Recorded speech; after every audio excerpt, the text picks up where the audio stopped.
ரோமர் 6வது அதிகாரம் 6லிருந்து 11ஆம் வசனங்கள் வரை.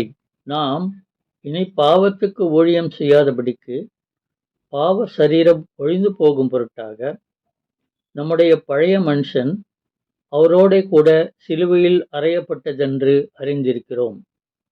மரித்தவன் பாவத்துக்கு நீங்கி விடுதலையாக்கப்பட்டிருக்கிறானே.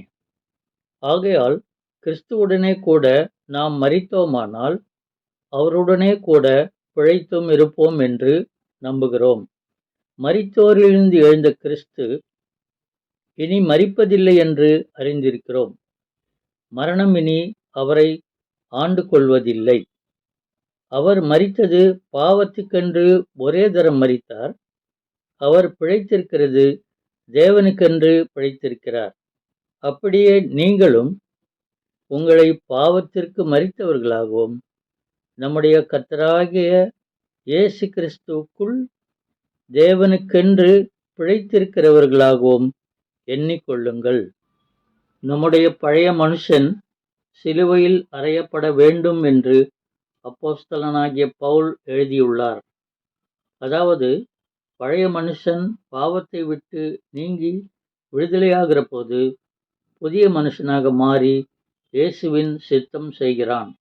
அவரோடு பிழைத்தும் இருக்கிறான். அவன் இயேசுவினால் நீதியின் பாதையிலே நடத்தப்படுகிறான்.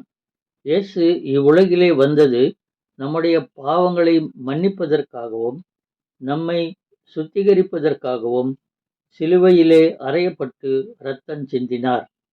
அவர் நம்மை தேவனுக்கு ஒப்புரவாக்கினார் என்பதையும் எபேசியர் 2ஆம் அதிகாரம் 16ஆம் வசனத்தில் காண்கிறோம்.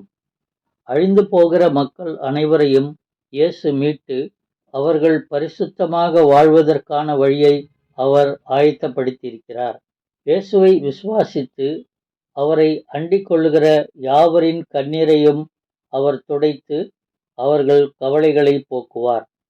நண்பர்கள், உறவினர்கள், அயலகத்தார் என்பன போன்றவர்கள் உங்களை மறந்தாலும் அவரிடத்தில் வருகிற உங்களை அவர் புறம்பே தள்ளமாட்டார்.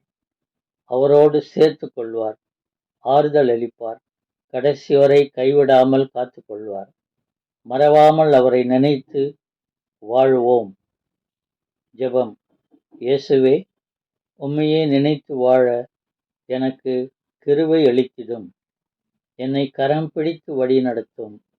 என்னோடு தங்கியிரும், காத்து கொள்ளும், ஆசீர்வதியும். ஆமென்.